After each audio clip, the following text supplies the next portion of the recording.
Orang yang rajin sholat, nih kita bisa lihat kalau kita ketemu orang, lihat cahaya di wajahnya. Nih kayak ibu-ibu yang hadir mukanya bercahaya semua, di bawah lampu soalnya. Tapi insya Allah min athari sujud semuanya ya. Orang-orang yang rajin sholat semuanya gitu. Orang-orang yang rajin sujud bahkan melamakan sujudnya. Jadi orang yang rajin sujud itu banyak tandanya. Kalau laki-laki atau perempuan ya banyak katanya yang jidatnya hitam ya. Tapi nggak semua orang jidat hitam juga dia orang yang rajin sujud.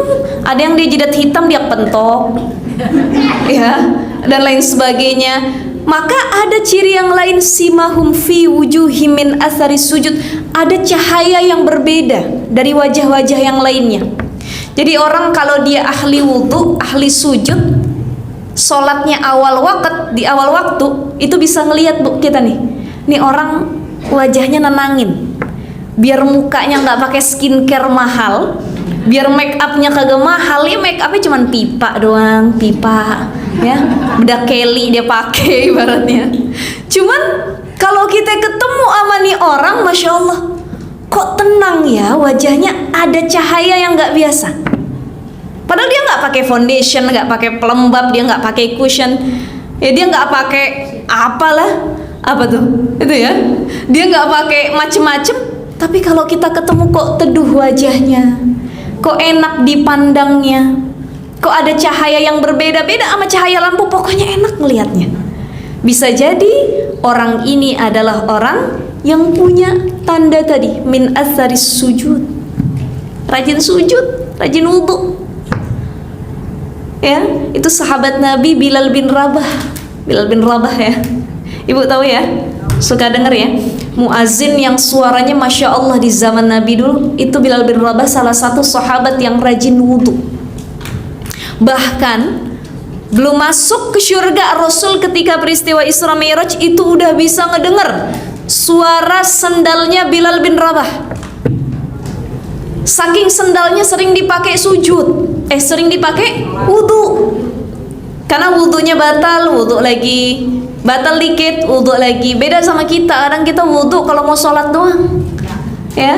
Kalau mau yang lain-lain, udah deh, tar aja. Padahal berwudhu itu disunahkan sebelum melakukan hal kebaikan, termasuk sebelum tidur. Saya ada kemarin bu baca di satu kisah ya di TikTok, itu ada yang berkisah kemarin. Allahu alam ini kisahnya nyata atau enggak. Tapi gara-gara dia mengamalkan sunnah wudhu sebelum tidur, di situ Allah selamatkan dia dari perbuatan zina.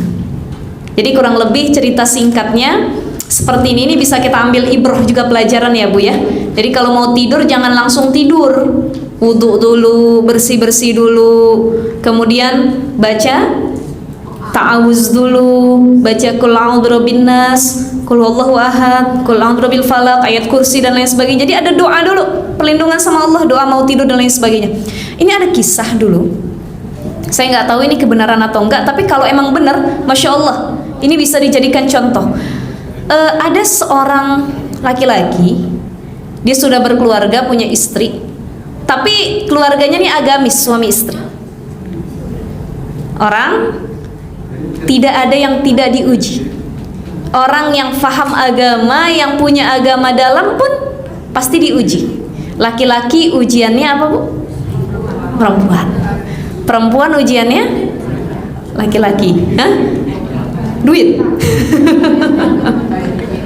Ada istilah yang mengatakan begini, laki-laki diuji ketika perempuan tidak memakai apa-apa. Karena perempuan itu fitnah laki-laki yang paling besar. Betul ya? Dan perempuan diuji ketika laki-laki tidak punya apa-apa. Jadi kalau perempuan diujinya ketika suami lagi nggak punya duit, nggak punya apa-apa, dia bangkrut, nggak punya sesuatu untuk dikasih nafkah. Di sini seorang istri diuji ketabahannya, kesabarannya, kekuatannya untuk mendampingi pasangan. Masih nggak mau kau mendampingi suamimu di dalam keadaan seperti itu? Betul ya bu ya? Ini banyak yang akhirnya nggak kuat dengan ujian tersebut. Laki-laki diuji ketika melihat perempuan, mohon maaf punten tadi, tidak memakai apa-apa. Ini godaan fitnah. Makanya perempuan ini pilihannya dua, pengen jadi sebaik-baik perhiasan dunia atau seburuk-buruk fitnah dunia. Perempuan bisa jadi fitnah dunia, bisa jadi perhiasan dunia. Siapa perhiasan dunia? Al-mar'atus solihah, istri soleha nih perhiasan dunia. Kalah berlian, emas, perak semua tuh sama yang namanya al-mar'atus solihah. Jadi ini orang faham agama, suami istri. Tapi satu ketika suaminya diuji dengan perempuan. Jadi udah banyak kisah lah, apalagi di kota besar, orang kerja di kantor, cinlok dan lain sebagainya, ya ujiannya pasti perempuan. Singkat cerita, dia punya kawan sekantornya yang akhirnya bikin kesemsem, tapi nggak pernah jadi untuk berzina. Kenapa? Ingat istrinya, untuk istrinya. Satu ketika ini mungkin udah diperlihatkan keindahan oleh setan terkait perempuan tersebut, bergejolaklah nafsunya. Janjian mereka di satu hotel sebuah kota. Bilang sama istrinya, "Mah, papa hari ini ada meeting, jadi mungkin pulangnya besok pagi." Ya. Izin sama istrinya, karena istrinya merasa oh suami saya emang orang penting gitu ya, sering meeting dan lain sebagainya. Ya udah, nggak ada kecurigaan apapun.